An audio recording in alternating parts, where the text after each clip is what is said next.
باب تفریع ابواب السجود و کم سجدتاً فی القرآن۔ پیچھے جو ابواب چل رہے تھے وہ قرأت قرآن کے حوالے سے تھے، چونکہ قرآن پاک کے اندر سجدہ بھی ہے، سجدہ تلاوت، تو اس مناسبت سے یہاں پہ سجود تلاوت کے جو احکامات ہیں ان کو بیان فرما رہے ہیں۔ تو مختلف مباحث ہیں یہاں پر۔ پہلی بات تو یہ ہے کہ سجدۃ التلاوت واجبۃ ام لا، یہ واجب ہے یا کہ نہیں ہے۔ عند الجمہور ہی سنت مؤکدۃ، یہ سنت مؤکدہ ہے، واجب نہیں ہے۔ وقال الحنفیۃ ہی واجبۃ لأن القرآن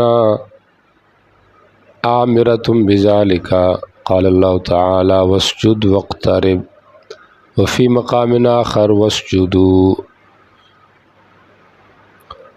والامر للوجوب، لہذا یہ کیا ہو جائے گا؟ واجب ہو جائے گا۔ اور پھر جہاں پہ بھی امر آیا وہ وجوب کے لیے نہیں، بلکہ اس میں بھی احناف کیا تفصیل ہے، اور وہ یہ کہتے ہیں احناف کہ استقرار سے اور استقراء سے یہ بات ثابت ہوئی ہے کہ جہاں پہ سجدے کے ساتھ رکوع کا ذکر ہے تو وہ سجدہ صلاتیہ ہے، سجدہ تلاوت نہیں۔ چنانچہ سورہ حج کا جو دوسرا سجدہ ہے، یا ایھا الذین آمنوا ارکعوا واسجدوا والامر بالرکوع مع السجدۃ دال علی ان المراد بالسجدۃ یہ سجدۃ الصلاتیہ، یہ سجدہ صلاتیہ ہے، سجدہ تلاوت نہیں ہے۔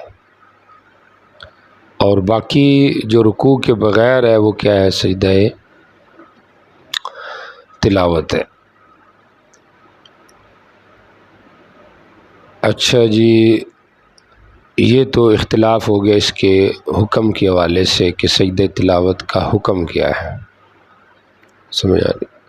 باقی جمہور کی دلیل یہی ہو سکتی ہے کہ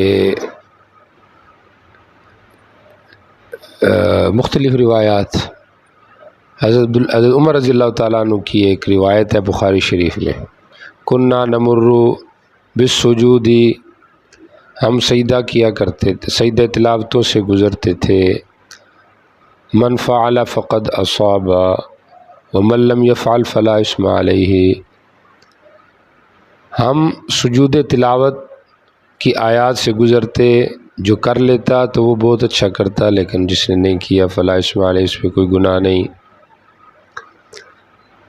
یہ دلیل ہے جمہور کی،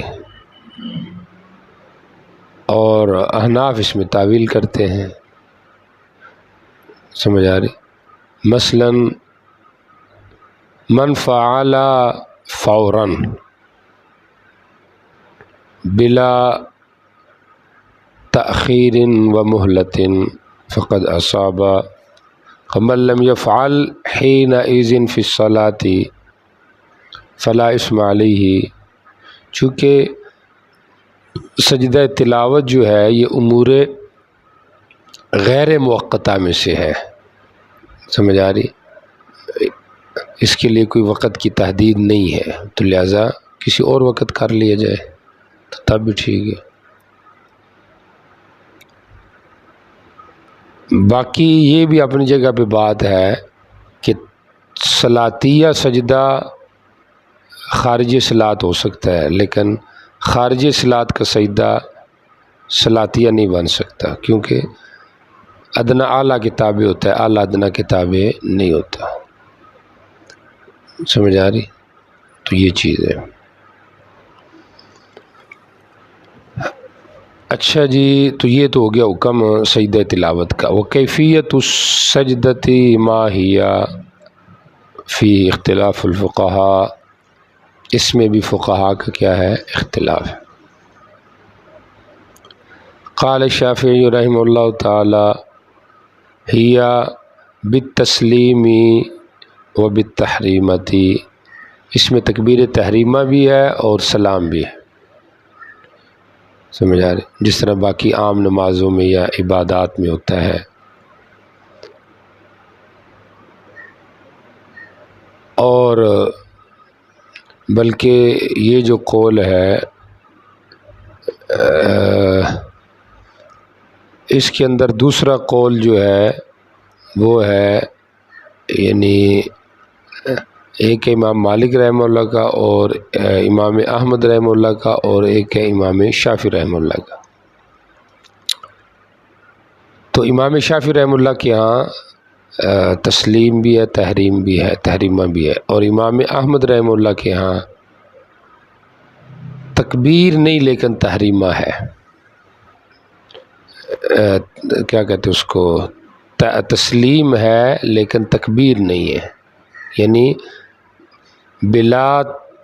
بلا تحریمت و بالتسلیمی، تسلیم ہوگا لیکن تحریمہ نہیں ہوگا۔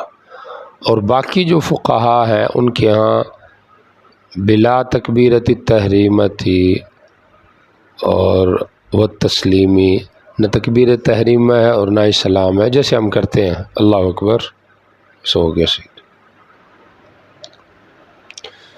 بات سمجھ آ رہی کہ نہیں آ رہی؟ باقی عند الذهاب الى السجدہ ما ہی حکم، اس کا حکم کیا ہے؟ تو اس میں احناف سے دو روایتیں، ظاہر روایت، غیر ظاہر روایت۔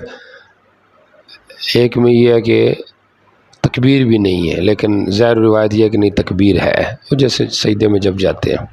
باقی اس میں احناف کے ہاں کھڑے ہو کے جائے یا بیٹھے بیٹھے کر لے، تو دونوں قول ہے۔ راجح یہ ہے کہ کھڑا ہو کے جائے، حضرت تھانوی رحمہ اللہ نے بھی اس کو ذکر کیا ہے، کھڑا ہو کے جائے، اور اس سے استدلال انہوں نے کیا ہے قرآن پاک سے۔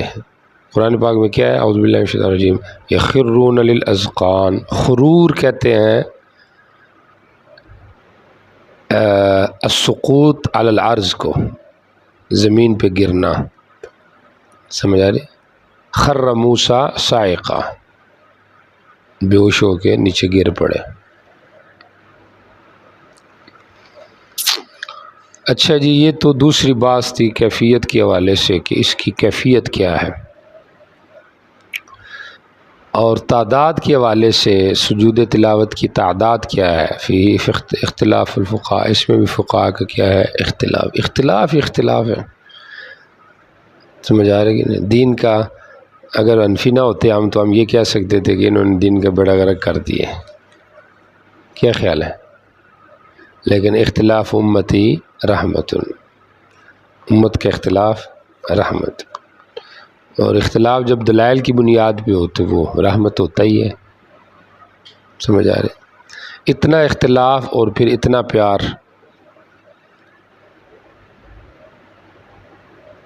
سمجھ آ رہی؟ ہمارے یہاں تو اختلاف ہو جائے تو لوگ سلام ہی نہیں کرتے ہیں، سلام کا جواب ہی نہیں دیتے ہیں، بات ہی نہیں کرتے ہیں، سمجھ آ رہی؟ بہت تنگی ہوتی ہے۔ اس دن میں نے آپ کو ایک بات کی تھی، اور وہ ایک اور آدمی بھی کر رہا تھا سوشل میڈیا کا، مولانا فضل الرحمان صاحب کے بارے میں نے تو آپ کو کی تھی ان کے بارے میں، عبدالغفور حیدری صاحب کے بارے میں، وہ ان کے بارے میں بات کر رہا تھا۔ بھی عاجز مزاج بھی بڑے ہیں اور روبدار بھی بہت ہیں، تو محبت جب آپ کسی کو دیں گے تو لوگ آپ کے قریب آئیں گے، سمجھ آ رہی؟ نبی علیہ السلام کی جو صفت ہے نا، اور یہ بڑی اچھی بات ہے، اللہ میں بھی عطا فرمائے کہ ہر آدمی یہ سمجھتا گویا کہ آپ مجھ ہی سے پیار کرتے ہیں، اور وہ روایت تو پیچھے گزر گئی ہے نا کہ صحابی نے سمجھا کہ شاید نبی علیہ السلام مجھ سے زیادہ محبت کرتے ہیں، تو اس نے پوچھ لیا یا رسول اللہ آپ سب سے زیادہ کس سے محبت کرتے ہیں؟ پتہ نہیں ادھر گزری ہے کہ نہیں، شاید ادھر گزری ہے یا بخاری میں گزری ہے، آپ کس سے زیادہ محبت کرتے ہیں؟ تو آپ نے فرمایا حضرت عائشہ سے، انہوں نے کہا مردوں میں، کہا ابو بکر صدیق سے، کہا پھر حضرت عمر سے، پھر عثمان سے، پھر علی سے، کہتا ہے جب وہ ادھر پہنچے تو میں نے پھر چپ ہی ہو گیا، میں نے کہا یہ نہ ہو کہ میرا نام ہی نہ لیں، سمجھ آ رہی کہ نہیں؟ تو یہ بڑی بات ہے محبت ہونا۔ ہمارے ہاں جتنے اختلافات ہیں عموماً فروعی اختلافات ہیں، جماعتی اختلاف جتنے بھی ہیں، اور اگر مجموعی علماء دیوبند میں لیا جائے تو سوائے 2-4 کے باقی فروعی کہہ لیں، لیکن دوریاں کتنی ہیں، بہت زیادہ دوری ہیں، اتنی دوری ہوگی کہ ہم علماء دیوبند کا نام بھی نہیں لیتے ہیں، یہ بھی ایک دوری ہے کہ ہم خود ان سے کٹ گئے ہیں، سمجھ آ رہی؟ لینے والے لیتے بھی ہیں۔ اس دن ادھر آئے تھے عبدالجبار صاحب، انہوں نے لیا دیوبند کا نام، سمجھ آ رہی ہے، لیکن ہمارے علماء نہیں لیتے، ڈرتے ہوئے نہیں لیتے، سمجھ آ رہی ہے۔ لیکن جو سمجھدار ہیں وہ لیتے ہیں، ان کو پتہ ہے کہ اسلاف کے ساتھ رہنے میں اور ان کی تذکرے میں خیر ہے۔ اچھا جی، بہرحال بات کیا ہو رہی تھی کہ ان کی تعداد کیا ہے، اس میں بھی فقہاء کا اختلاف ہے۔ بعض من الشافعیت والمالکیت والاحمد رحمهم اللہ وهم یقولون انها ہی 15 سجدۃ،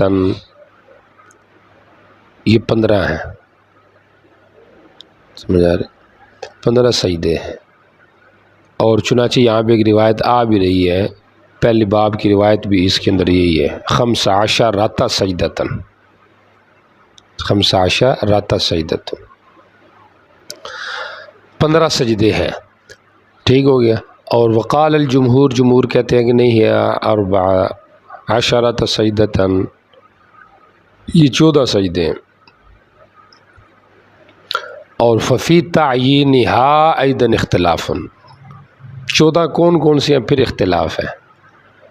قال الحنفیۃ فی الصاد سجدۃ، اور وفی الحج سجدۃ واحدۃ، ایک ہی سجدہ او اولا، ثانیہ سجدہ نہیں ہے، اور اس کی دلیل وہی ہے ارکعوا واسجدوا ہے، رکوع ساتھ ذکر ہے۔ اور وقال الفقهاء الاخر، دوسرے جو ہیں وہ یہ کہتے ہیں کہ نہیں، فی الحج سجدتان، اور اس کے اوپر دلیل آ رہی ہے، حدیث نمبر 1402، قلت لرسول اللہ صلی اللہ علیہ وسلم فی سورۃ الحج سجدتان قال نعم ومن لم یسجدهما فلم یقرأهما، یہ ان کی دلیل ہے۔ اور احناف کی دلیل ایک تو یہی ہے جو آپ کو بتایا ہے کہ اس کے اندر 7 رکوع ہے، تو اس لیے یہ نہیں ہے، اور دوسرا یہ ہے کہ 14 تو ہیں، یہ تو اتفاق ہے، اب کس کی نفی کرنی ہے، آج کی کریں یا 7 کی کریں، ایک کی کرنی ہے، وہ 7 کی کرتے ہیں کیونکہ اس پہ بھی ان کے پاس روایت ہے 1409، وہاں پہ کیا ہے، ولیست من لیس صاد من عزائم السجود، 7 عزائم سجود میں سے نہیں ہے، یہ ان کی دلیل ہے۔ ہم کہتے ہیں کہ نہیں، آپ نے 7 پہ سجدہ کیا ہے، نازل فسجدہ، اترے اور سجدہ کیا، سمجھ آ رہی، تو لہذا سجدہ ہے۔ باقی رہ گیا کہ یہ سجدہ، تو اس کے بارے میں یہ کہا گیا ہے، وہی جو دلیل ہے استقراء سے یہ ثابت ہے، لہذا وہ نہیں ہوگا، بات سمجھ آ رہی۔ اچھا جی، یہ ہو گیا۔ باقی مالکیہ کی رائے یہ ہے کہ 11 سجدے ہیں، وہ مفصلات کے جو سجدے ہیں اس کے قائل نہیں ہیں، سورہ انشقاق ہو گیا، سورہ اقرا ہو گیا، اور سورہ نجم ہو گیا، اس کے قائل نہیں، سمجھ آ رہی کہ ان کے اندر سجدہ نہیں ہے۔ یہاں پہ آ رہی ہے باب من لم یر السجود فی المفصل، یہ اسی کی دلیل ہے، سمجھ آ رہی۔ اور احناف کے دلائل بہت ہیں، یہاں پہ انہوں نے حدیث ابن عباس پیش کی ہے، اور احناف کے پاس حدیث عمر ہے اور ابن عمر ہے کہ انہوں نے سجدہ کیا ہے، رہ گئی بلکہ غلط کیا گیا، حدیث ابو ہریرہ ہے رضی اللہ عنہم، یہاں پہ بھی آ رہی ہے، سیاح میں بھی موجود ہے، اور نجم کا سجدہ خود ابن عباس سے ثابت رضی اللہ عنہ، جہاں پہ مشرکین نے بھی ساتھ سجدہ کیا، تو اس لیے وہ بھی سجدہ ہے۔ یہ اختلاف ختم ہو گیا۔ اگلا ایک اور اختلاف دیکھیں کہ حل ہی طہارت مشروطۃ فیہا ام لا، کیا اس کے اندر طہارت مشروطہ ہے یا نہیں ہے؟ قال ابن جریر الطبری ومعه رأی البخاری ان الطہارت لیست بشرط فیہ لأنها لیست بعبادت مستقلۃ بل یہ اظہار التشکر والتشکر النفل من المکلفین، سمجھا، کما قیاسا علی الذکر، سمجھا کہ نہیں، والتلاوت حفظا، جو بھی کہہ لیں اس سب پر قیاس ہے۔ لیکن احناف کہتے ہیں کہ نہیں تلاوت، جمہور کہتے ہیں کہ نہیں اس کے اندر طہارت ضروری ہے۔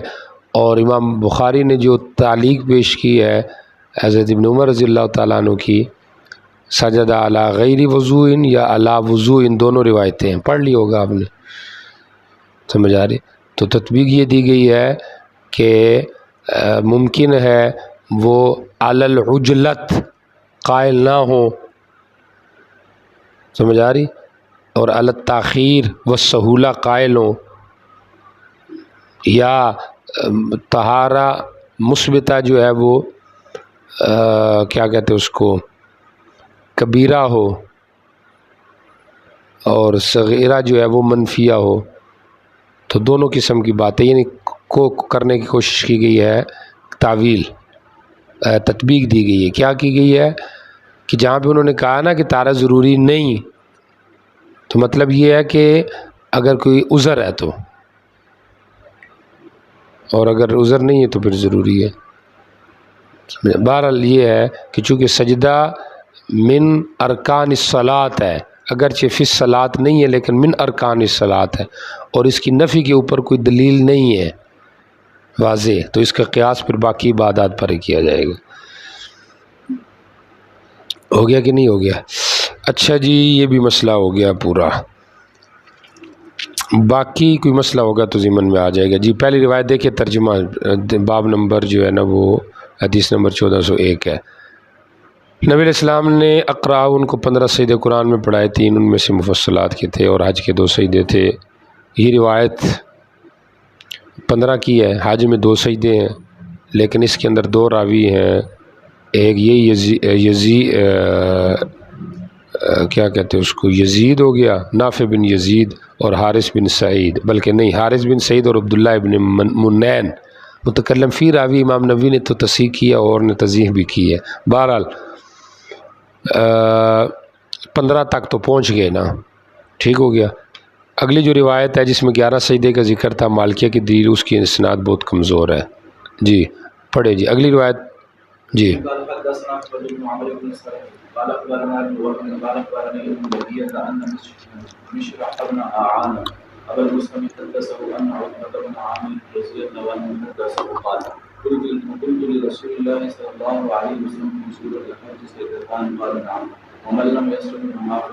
جو نہ سجدے کرے تو وہ پڑھے ہی نہ، کیونکہ وجوب یا سنت مؤکدہ کما عند الجمہور اس کا ترک لازم آئے گا، تو ترک واجب کے لیے بہتر ہے ترک استحباب کرے گا اور پڑھے، ٹھیک ہو گیا۔ تو لم یقرأہما میں پڑھا گیا، اور ایک روایت میں لم یقرأہا، گویا کہ سورت نہیں پڑھی، ٹھیک ہو گیا، یا دونوں سجدے کی تلاوت نہیں پڑھی یا یہ سورت ہی نہیں پڑھی۔ بہرحال تو مقصود مصنف تائید لمذہب الجمہور ہی ہے، یعنی حنابلہ، شوافع اور حنابلہ کی، کہ یہ کیا کہتے ہیں اس کو، حج کے 2 سجدے ہیں، اور یہ ہے کہ یہ 15 تک چلے گئے ہیں۔ شافعیہ جو ہے وہ 7 کے عزائم السجود ہونے کے قائل نہیں، آگے آ رہی ہے اس کو وہاں پہ ذکر کروں گا۔ جی چلے جی آگے چلے۔ یہ جو روایت دوسری پیش کی گئی ہے اس کے اندر 2 راوی ہیں، ابن لہیہ اس کا حال آپ نے پڑھ لیا ہے، کدھر پڑھا ہے؟ مقدمہ شرح مسلم میں، مشرہ بن ہاآن، ٹھیک ہو گیا۔ جی چلے، ضعیف روایت ہے۔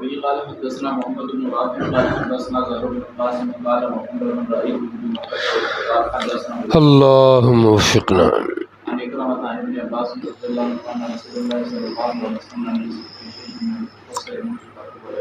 ابو قتابہ اور مطر الوراق ویسے تو ضعیف روات ہیں، دیکھیں ذرا روایت میں کیا ہے۔ نہیں سجدہ کیا کسی بھی مفصل میں جب سے آپ مدینہ آئے۔ حضرت ابن عباس کہہ رہے ہیں آپ نے سجدہ لعلہ فی الصلاۃ لم یسجد اصلا وضمنا سجدہ کما هو قائل لہو اصحاب الحنفیتی۔ سمجھ آ رہی کہ نہیں؟ ہمارے ہاں رکوع کے اندر بھی سجدہ تلاوت ہو جاتا ہے، یہ بھی ایک روایت ہے ہمارے ہاں۔ ٹھیک ہو گیا۔ اور دوسرے نمبر پہ لعلہ لم یطلع علیہ، اس کو ان کو اپنا علم نہیں تھا۔ سمجھ آ رہی کہ نہیں آ رہی؟ تو یہ نفی اپنے علم کے اعتبار سے۔ جی چلے جی۔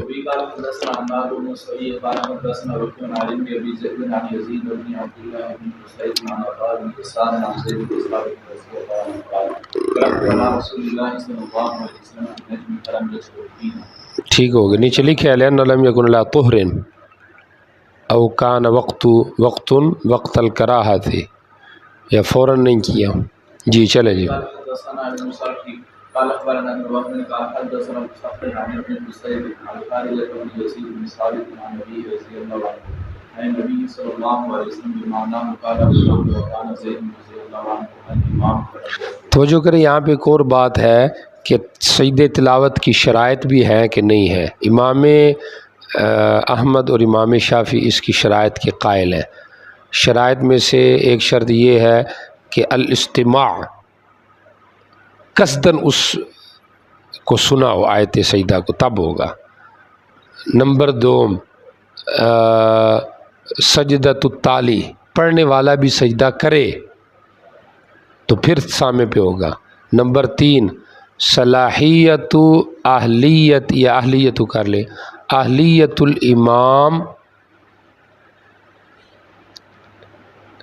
اہلیت التالی للامامتی، اہلیت الامامتی فی التالی، اہلیت الامامتی فی التالی، جو تالی ہے اہلیت الامامتی فی التالی للسامع، تالی جو ہے اس کے اندر امام بننے کی سامع کے لیے صلاحیت ہو، یعنی وہ سامع کا امام بن سکتا ہو۔ لہذا اگر بچہ پڑھ رہا ہے، عورت پڑھ رہی ہے اور کوئی سن رہتا ہے، کیا کہتے اس کو، جو ہے وہ سامع جو ہے اس کے اندر اہلیت ہو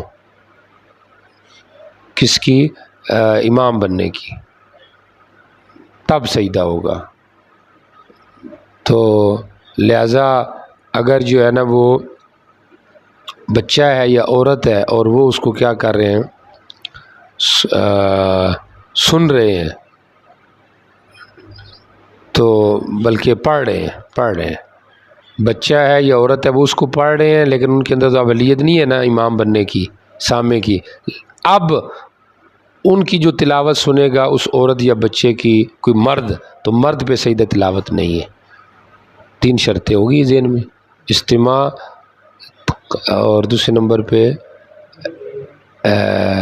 کیا کہتے، ایک الاستماع ہو گیا، دوسرا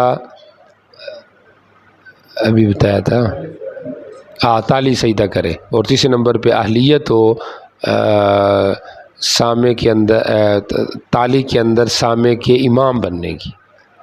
اب یہاں پہ کانا زید الامام، امام ابو داؤد یہ کہنا چاہتے ہیں کہ چونکہ حضرت زید نے سجدہ نہیں کیا تالی نے، تو جب تالی نے نہیں کیا تو سامع پہ بھی نہیں ہے، تو اس لیے آپ نے وہاں پہ سجدہ نہیں کیا۔ جی چلے، ورنہ سجدہ ہے۔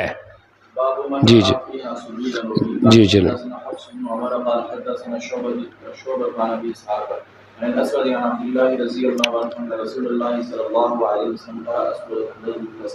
ٹھیک ہو گیا،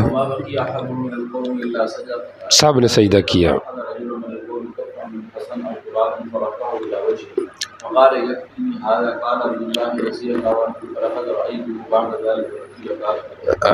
ایک آدمی نے کنکریاں تیلی نیچے سے لی، مٹی کی، اور چہرے کے اٹھا، اس نے کہا مجھے یہی کافی ہے۔ عبداللہ کہتے ہیں میں نے بعد میں دیکھا بدر میں، سمجھ آئے الٹا پڑا ہوا تھا۔ من ہاذا، سمجھ آ رہی؟ تو من ہاذا بھی یاد رکھا کریں، کیونکہ امتحان میں آ جا کر این مستاق رجل من القول، مل مراد من الرجل، سمجھ آ رہی؟ تو فی قولان امیہ ابن خلف اور المطلب بن ابی وداع، دو قول ہے اس کے اندر۔ تو کہا گیا ممکن ہے انہوں نے ایک کا ذکر کیا کیونکہ ان کو یہ پتہ ہو، لیکن دوسرا بھی تھا اس کے اندر، دونوں نے نہیں کیا تھا۔ اس کی یہ تخصیص تھی کہ اس نے کف من حصا لے کے اوپر کیا تھا، سجدہ اس نے نہیں کیا، اس نے ساتھ یہ بھی کیا۔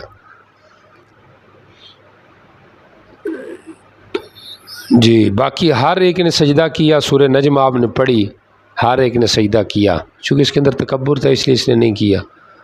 یہاں پہ وہ واقعہ جو سورہ حج کے ضمن میں مفسرین ذکر کرتے ہیں اور محدثین یہاں پہ ذکر کرتے ہیں، صاحب بزل نے بھی اس کو ذکر کیا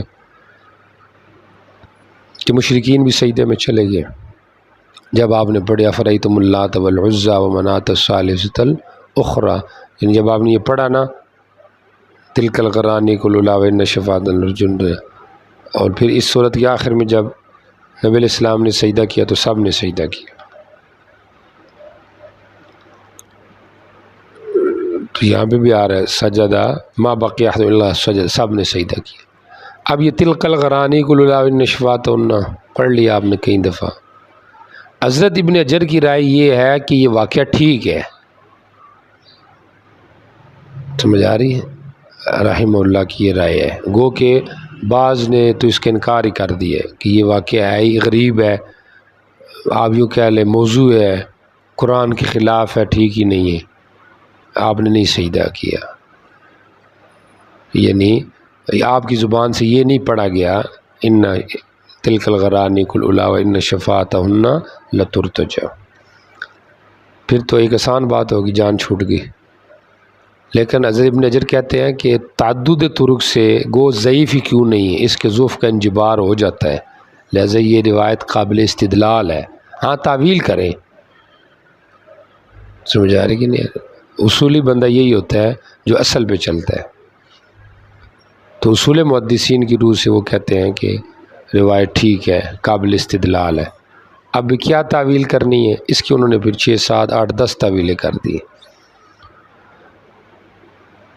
ایک تعویل یہ کی ہے کہ آپ کو آگے نیند میں آپ سے یہ الفاظ ادا ہو گئے، لیکن علماء نے لکھا ہے کہ نیند میں بھی انبیاء پہ تسلط نہیں ہوتا شیطان کا، اس لیے یہ توجیہ ٹھیک نہیں۔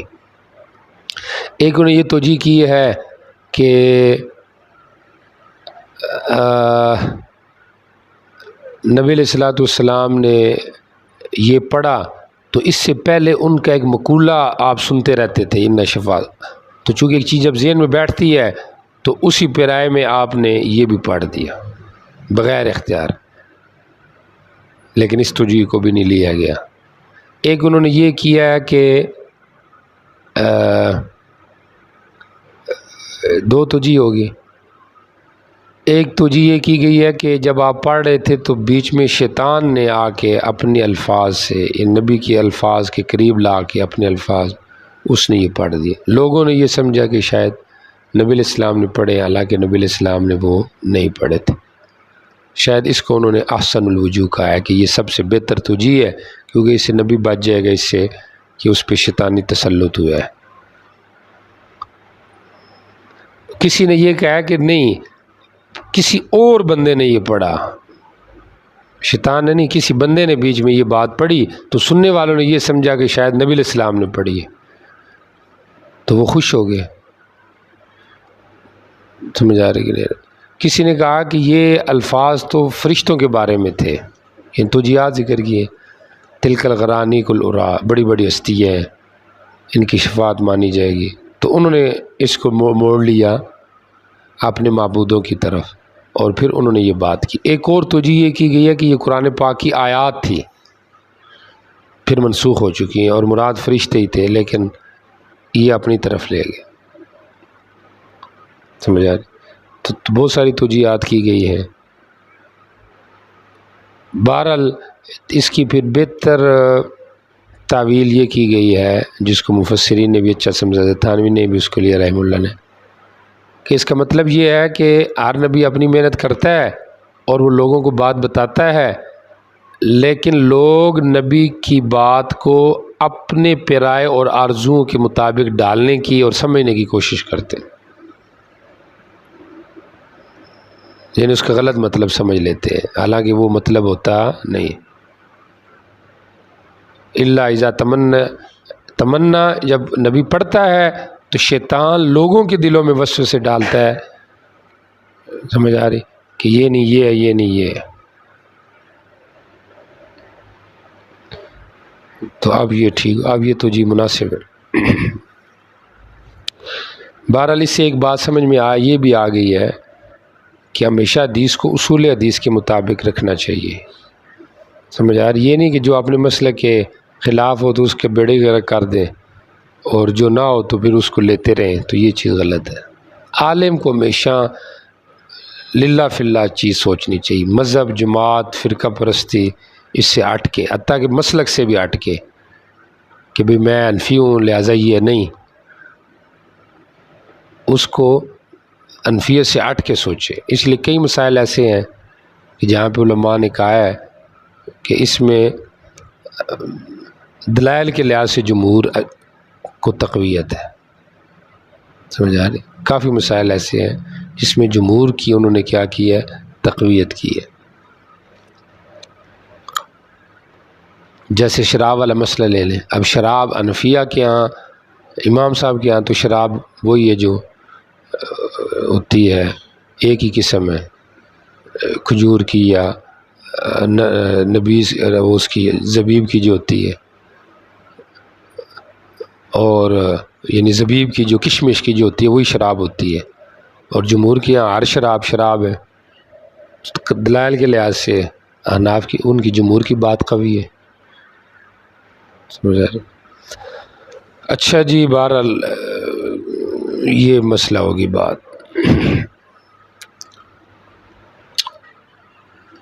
جی چلے جائے گا، چلے۔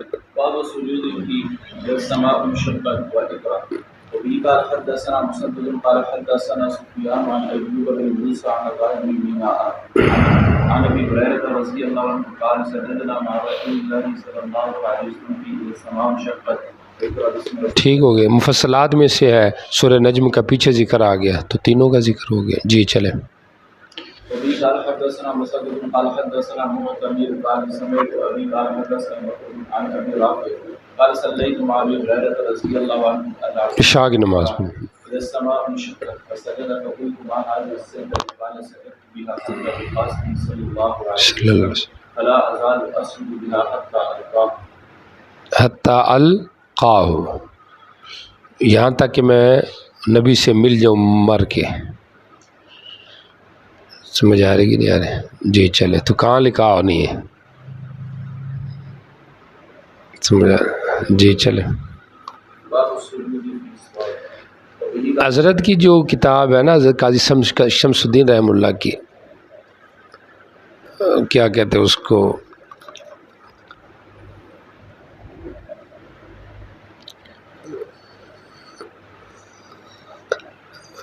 اس کا نام ہی نہیں ذہن میں آ رہا، جو انبیاء کی حیات کے حوالے سے المسالک العلماء ہے نا، وہ اچھی کتاب ہے، اس کو آپ پڑھیں، پہلے بھی میں نے آپ کو کہا اس کو آپ پڑھیں، سمجھ آ رہی ہے۔ ہمارے یہاں ایک چیز غلط رائج ہے، ہم جو سنتے ہیں نا لوگوں سے ہم وہ لیتے ہیں، جو ہمارے علماء ہیں ان کو پڑھنا چاہیے۔ آپ مسالک العلماء ایک دو دفعہ پڑھیں، پھر اس سے جو آپ کا ذہن بنے آپ سمجھو یہ ٹھیک ہے۔ حضرت قاضی شمس الدین صاحب رحمہ اللہ وہ ہمارے اسلاف میں سے ہیں، اکابرین میں سے ہیں، وہ سمجھتے ہیں، چونکہ وہ انصاف پسند علماء میں سے ہیں، سمجھا، باقی بھی سارے انصاف پسندی میں سے ہیں، لیکن چونکہ وہ سٹیج کے آدمی نہیں، سٹیج کا آدمی جو ہوتا ہے وہ لوگوں کو بھی دیکھ کے بات کرتا ہے، سمجھ آ رہی، اور جو آدمی سٹیج کا نہیں ہوتا وہ للہ فی اللہ چلتا ہے، کیونکہ اس کو پتہ ہوتا ہے میں نے داد تو لے لی نہیں۔ سٹیج والے کو پتہ ہوتا ہے کہ میں نے داد لینی ہے، کچھ نہ کچھ نمک مرچ مسالہ ڈالنا ہے، آ رہی کہ نہیں سمجھ آ رہی؟ تو مرچ مسالے کے بغیر مسئلہ سمجھا کریں، پھر مسئلہ سمجھ آ جائے گا آپ کو، سمجھ آ رہی؟ پھر اس سے آپ کو یہ بھی کلیئر ہو جائے گا کہ فتویٰ لگتا ہے کہ نہیں لگتا، وہ بھی انشاءاللہ کلیئر اسی سے ہو جائے گا۔ جی چلیں، ساتھ میں سجدہ جو ہے۔ جی وبه قال حدثنا موسى بن قال حدثنا وهب قال حدثنا أيوب عن إكرمة عن ابن عباس رضي الله عنهما قال ليس الصواب من عزائم السجود وقد رأيت رسول الله صلى الله عليه وسلم يسجد فيها. ٹھیک ہو گیا. صاد عزائم سجود میں سے نہیں ہے، یعنی پکے سجدوں میں سے نہیں ہے. میں نے نبی علیہ السلام کو دیکھا کہ آپ اس میں سجدہ کرتے تھے، تو یہ شوفے کی دلیل ہے کہ صاد میں سجدہ باقی تو عام طور پہ یہ ہے کہ آئی نہیں جمہور کے ہاں، لیکن ان کے ہاں یہ ہے کہ عزائم سجود میں سے نہیں ہے. سمجھ آ رہی؟ اور ہمارے یہاں معنی یہ ہے کہ فرض نہیں ہے، واجب ہے. سمجھ آ رہی؟ اور اس کی تخصیص اس لیے کی گئی ہے کہ اس کا جو سجدہ ہونا ہے وہ انبیاء کی اقتداء میں ہے. چونکہ یہاں پہ داؤد علیہ السلام نے سجدہ کی ہے تو قرآن میں فبی ہدا ہو مقتدی، تو اس لیے آپ سجدہ کر رہے ہیں. سجدہ بہرحال ہے. جی وبه قال حدثنا احمد بن صالح قال حدثنا ابن وهب قال اخبرني عمرو بن يحيى بن الحارث عن ابن ابي هلال عن اياس بن عبد الله بن اسحاق بن ابي صالح عن ابي سعيد بن الخدري رضی اللہ عنہ. قرأ رسول الله صلى الله عليه وسلم وهو على المنبر صاد فلما بلغ السيدة نزل فسجد وسجد الناس معه فلما كان يوم آخر قرأها فلما بلغ السيدة تشسن الناس لوگ سجدوں کے لیے تیار ہو گئے. قال رسول الله صلى الله عليه وسلم انما هي قول النبي ولكني رايتكم تشزنتم بالسجود فنزل فسجد وسجدوا. آپ نے کہا یہ تو ایک نبی کی توبہ ہے. مقصد یہ ہے کہ یہاں پہ سجدہ نہیں ہے جمہور کی تشریح کے مطابق. سمجھ آ رہی؟ لیکن میں نے تمہیں دیکھا کہ تم تیار ہو گئے تو آپ اترے اور آپ نے بھی سجدہ کیا، لوگوں نے بھی کیا کیا؟ سجدہ کیا. تو یہاں پہ یعنی نبی علیہ السلام کے کہنے کا مقصد یہ تھا کہ یہ ایک نبی کی توبہ ہے. سمجھ آ رہی؟ تو اس لیے اصلاً تو یہاں سے سمجھ نہیں آ رہا سجدے کا ذکر، لیکن دوسری کو ملائیں تو سمجھ میں آ رہا ہے. سمجھ آ رہی؟ تو اس لیے میں نے سجدہ جو ہے اس کے کرنے میں تھوڑی تاخیر سے کام لیا، اور تم تیار تھے تو میں نے کیا کر دیا؟ سجدہ کر دیا. جی چلیں. باب في الرجل يسمع السيدة وهو راكب وبه قال حدثنا محمد بن عثمان بن بعد میں لینا تھا. قال حدثنا عبد العزيز يعني ابن محمد بن ثابت بن عبد الله بن زبير عن ابن عمر رضي الله عنهما ان رسول الله صلى الله عليه وسلم قال السيدة الناس كلهم منهم الراكب والساجد في الارض. اچھا جی. باب فی الرجل یسمع سجدہ و راکب، سوار ہو کے سجدہ کو سننا اور پھر کیا کرنا؟ سجدہ کرنا. تو یہی رائے احناف کی بھی اور جمہور کی بھی کہ سجدہ تلاوت عذر کی بنا پہ اگر اشارے سے کیا جائے، سواری پہ کیا جائے تو یہ جائز ہے. سمجھ آ رہی؟ اس میں کوئی قباحت نہیں ہے. جی پہلی روایت کیا ہے؟ عن ابن عمر رضی اللہ عنہ رسول صلی اللہ علیہ وسلم قرأ ام الفتح سجدۃ، سجدہ پڑھا. فسجد الناس کلہم، سب نے سجدہ کیا. منہم الراکب والساجد فی الارض، کچھ راکب تھے کچھ ساجد فی الارض تھے. یہاں تک کہ ان الراکب لا یسجد ولا یدی، اپنے ہاتھ پہ سجدہ کرنے لگا. سمجھ آ رہی؟ تو اشارے سے بھی جائز ہے. یہاں پہ تو چونکہ یسمع السجدہ وہ راکب ہے نا، اور آگے آ رہا ہے او فی غیر صلاۃ، یا غیر صلاۃ میں. سمجھ آ رہی؟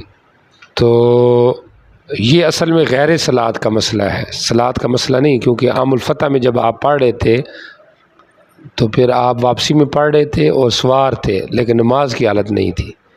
تو اس صورت میں دوسرے نسخے کے مطابق اس بات ترجمہ جو ہے وہ کیا ہے؟ واضح ہے. جی چلے آگے چلیں. وبه قال حدثنا احمد بن حنبل قال حدثنا يحيى بن سعيد وبه قال حدثنا احمد بن ابي شيبه قال حدثنا ابن نبير المعنى عن عبيد الله بن نافع عن ابن عمر رضي الله عنهما قال كان رسول الله صلى الله عليه وسلم يقرأ عليهم سورة قال ابن نبير بين صلاتكم وتقطع فيسجد ونسجد معه حتى لا يجد احدنا مقاما للخوف. نبی علیہ السلام پہ سورت پڑھی، سجدہ کرنے لگے ہم بھی، یہاں تک کہ کوئی اپنے جبہ کی جگہ بھی نہیں پاتا تھا. تو کثر استعام کی وجہ سے اگر اشارہ ہو جائے یا کسی کی ران پہ ہو جائے تب بھی جائز ہے. جی چلے. وبه قال حدثنا احمد بن فرات بن مسعود الرازي قال اخبرنا عبد الرزاق قال اخبرنا عبد الله بن عمر عن نافع عن ابن عمر رضي الله عنهما قال كان رسول الله صلى الله عليه وسلم يقرأ عليه القرآن فإذا مر بالسجدة كبر وسجد وسجدنا قال ابن الرزاق وكان قولي يعجبه هذا الحديث قال ابو داود يعجبه لانه كبر. نبی علیہ السلام پہ قرآن پڑھتے جب سجدے کو تکبیر و سجدہ کہتے ہم نے بھی سجدہ کیا، ٹھیک ہو گیا۔ امام عبدالرزاق کہتے تھے کہ سفیان ثوری کو یہ حدیث اچھی لگتی تھی۔ آگے کیوں اچھی لگتی تھی؟ امام ابو داؤد کہتے ہیں کہ لأنہ کبارہ، یہاں پہ تکبیر کا ذکر ہے کہ آپ تکبیر کہہ کے سجدے میں گئے تو ایک اضافہ تھا، تو اس لیے ان کو یعجبو اچھی لگتی تھی۔ جی چلیں، باب ما يقول اذا سجد. سجدے میں کوئی بھی دعا پڑھ سکتے ہیں۔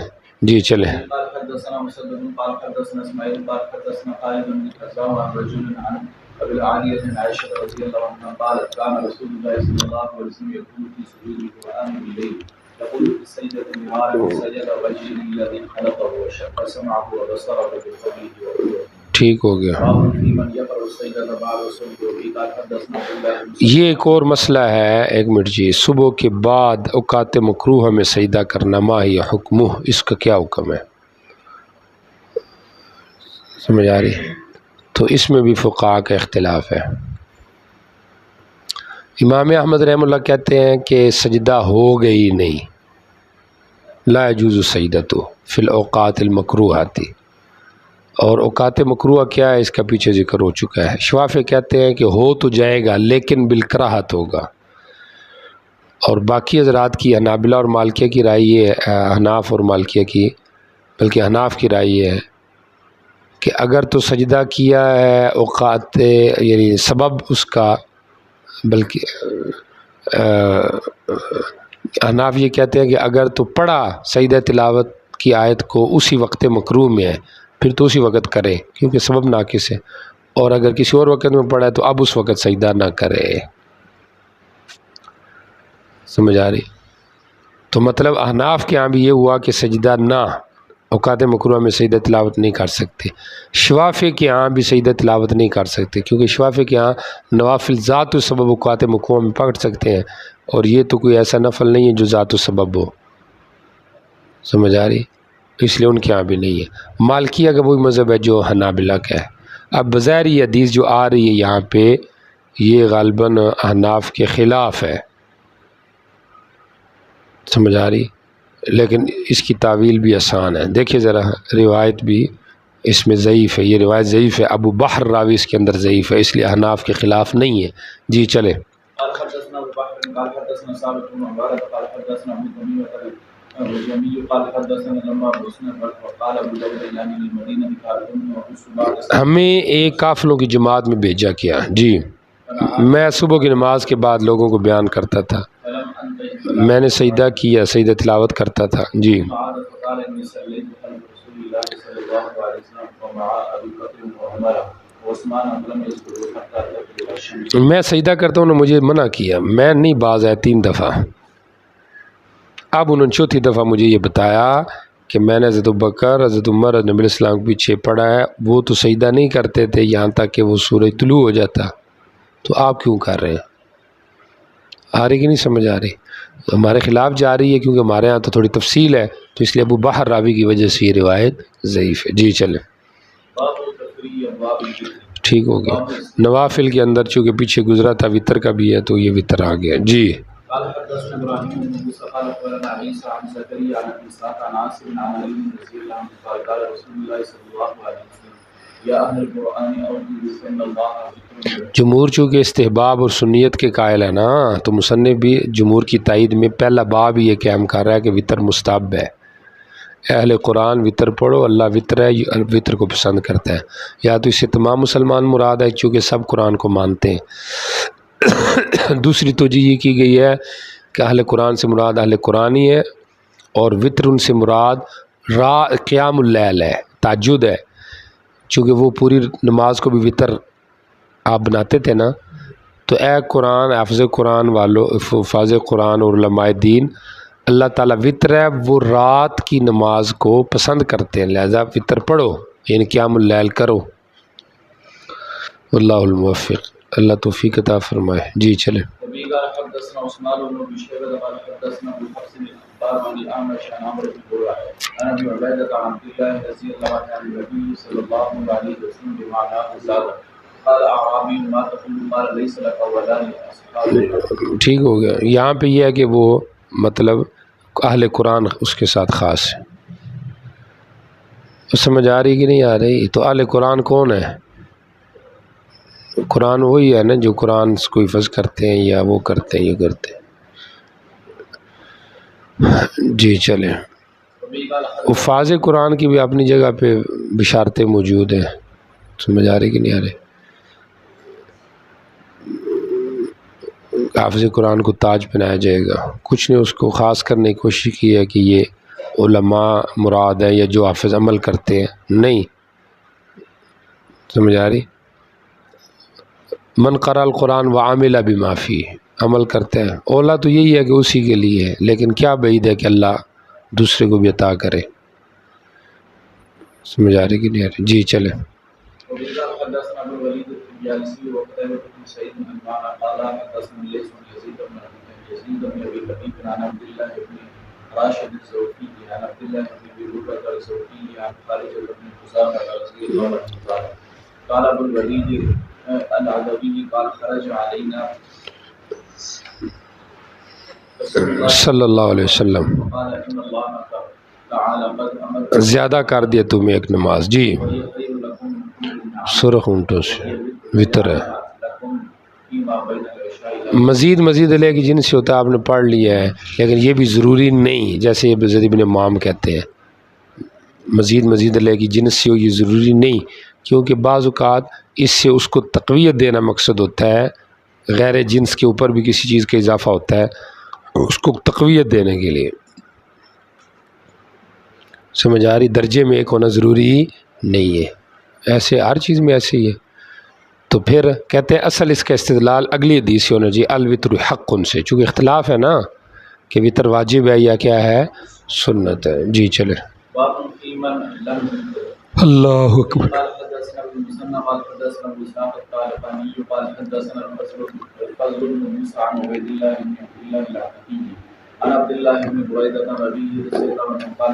صلی اللہ علیہ وسلم.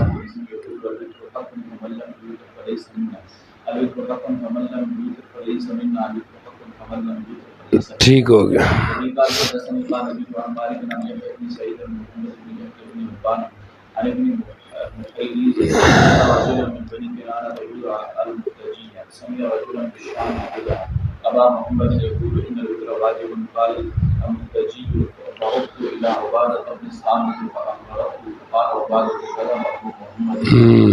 رسول اللہ صلی اللہ علیہ وسلم خمس صلوات متفق اللہ علیہ ومن جاء بهن لم يزين منهن شيئا استغفارا بحقهن كان له عند الله ان يدخله الجنه ومن لم يأت بهن فليس له عند الله ان شاء عذبه وان شاء عذبه الجنه. آسان ہے ترجمہ. وہ کہہ رہا ہے کہ میں حضرت عبادہ بن صامت کے پاس گیا تو حضرت عبادہ نے کہا ابو محمد جھوٹ بولتے ہیں. سمجھ آ رہی؟ میں نے نبی علیہ السلام سے یہ سنا کہ آپ نے کہا 5 نمازیں اللہ نے فرض کی ہیں، جو ان کو پورا ادا کرے تو اللہ جنت میں داخل کرے گا، اور جو نہ لے کے آئے تو پھر گارنٹی کوئی نہیں. ٹھیک ہو گیا. تو کیا مطلب ہوا؟ مطلب یہ ہوا نا اس حدیث سے جو حضرت عبادہ بن صامت کہنا چاہتے ہیں کہ یہ فرض نہیں، چونکہ واجب فرض کے معنی میں بھی ہوتا ہے، واجب معنی فرض بھی. انہوں نے کہا وطر فرض ہے، تو کہا فرض تو 5 ہے، تو فرض جو ہے وہ عملاً ہے. سمجھ آ رہی؟ فرض جو ہے یہ عملاً ہے، دلائل نصاً یعنی عملاً ہے لیکن ثبوتاً نہیں. حالانکہ صحابی کے اعتبار سے تو وہ ثبوتاً بھی ہوگا. اگر وہ واجب تھا تو صحابی تو ڈائریکٹ نبی سے سیکھ رہا ہے، ادھر درمیان میں تو راوی ہے ہی نہیں کہ ہم یہ کہیں کہ ثبوتاً واجب نہیں. سمجھ آ رہی؟ ثبوتاً واجب ہے، کیا کہتے ہیں اس کو، یعنی دلائل کے اعتبار سے تو یہ فرض نہیں لیکن عمل کے لحاظ سے فرض ہے. تو ادھر صحابی کے سامنے کیا دلیل ہونی تھی؟ اس کے سامنے تو نبی کا قول ہے. اس لیے احناف واجب تو کہتے ہیں، امام صاحب صرف واجب کہتے ہیں، لیکن امام صاحب کا بھی بڑا عجیب اس میں ہے کہ انہوں نے مذہب رعایت کو بھی سامنے رکھا ہے۔ کس طریقے سے کہ یہاں پہ ضم صورت کو لگایا گیا ہے، حالانکہ آپ کو پتہ ہے کہ 3 رکعتوں کے اندر جو نماز ہوتی ہے 3 یا 4 رکعتوں کی، تو اس کے بعد تو ضم صورت ہے ہی نہیں۔ وطر میں تیسری رکعت کے اندر ضم صورت لازم ہے، تو یہ رعایت ہے اس بات کی کہ یہ گویا کہ الگ شفع ہے، اور یہ رعایت ہے اس بات کی گویا کہ یہ الگ ایک وطر ہے۔ سمجھ آ رہی؟ تو یہ اسی کی رعایت میں ہے۔ بہرحال یہ کہہ سکتے ہیں کہ یہ صحابی کا اپنا اجتہاد ہوگا۔ سمجھ آ رہی کہ جو وطر کے وجوب کو نہیں مان رہے، عملی وجوب کو، بظاہر یہ ہے کہ وہ عملی وجوب کی نفی کر رہے ہیں، تو یہ ان کا اجتہاد ہے۔ باقی جو پچھلی روایت ہے اس سے یہ سمجھ میں آتا ہے، اور ویسے بھی جو یہ مذہب ہے وجوب کا، یہ احتیاط پہ مبنی ہے۔ سمجھ آ رہی کہ نہیں آپ کو؟ بات میں یہ کہہ رہا ہوں کہ صحابی جو نفی کر رہا ہے وطر کے وجوب کی، وہ عملی وجوب کی نفی کر رہا ہے، ثبوتی کی نہیں نفی کر رہا، کیونکہ صحابی تو خود نبی کے دور میں موجود تھا، اس کے درمیان تو واسطہ ہی نہیں کہ کہیں کہ کوئی اور راوی آ گیا جس کی وجہ سے اس کا ثبوت وہ ہو گیا ہے۔ جی چلے، غیر یقینی ہو گیا۔ وطر ہے کتنے ہیں؟ سمجھ آ رہی کہ نہیں آ رہی؟ وطر کیا ہے، کتنے ہیں، اس بارے میں آگے وہ یہ گزر چکا پیچھے مسئلہ تعداد کے حوالے سے۔ جی چلے۔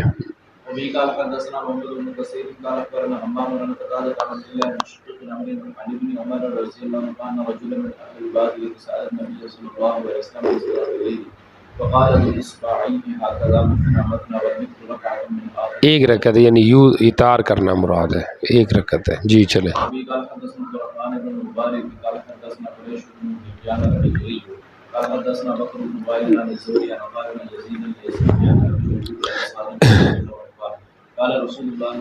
صلی اللہ علیہ وسلم،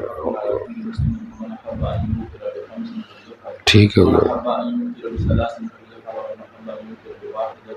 مرضی ہے جو جس طرح اپنی نماز کو طاق کرے، 5 کے ذریعے سے کرے کہ درمیان میں جلسے طویلہ نہ کرے، 3 کے ذریعے سے کرے یا 1 کے ذریعے سے کرے۔ 1 کے ذریعے سے بھی وہی ہے جو آپ کو بتا دی ہے، سمجھ آ رہی، اطار کر لے۔ جی چلے۔ وطر میں کیا پڑھا جائے؟ جی چلے۔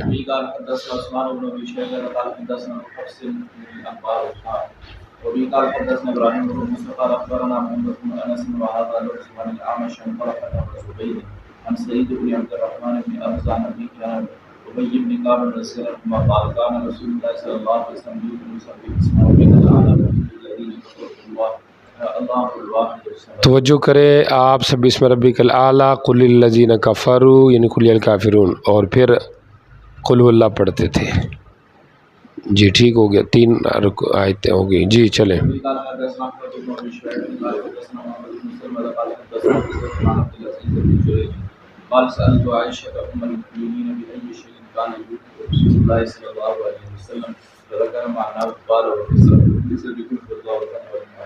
تیسری میں یہ پڑھتے تھے قل اللہ احد اور معوذتین۔ آپ کی توجہ، اب تیسری رکعت کی قرات بڑی ہوگی جو کہ مکروہ ہے، کیونکہ آپ سے یہی ثابت ہے نا کہ آپ آگے چلتے جاتے تو چھوٹی کرتے جاتے قرات، تو یہاں پہ یہ کہا گیا کہ اس روایت میں یہ جو فرق آ گیا نا، یہ اصل میں خسیف راوی کی وجہ سے اس کو وام لگ گیا ہے، ورنہ آپ تیسری رکعت میں یہ نہیں پڑھتے تھے، تینوں ایک پڑھتے تھے۔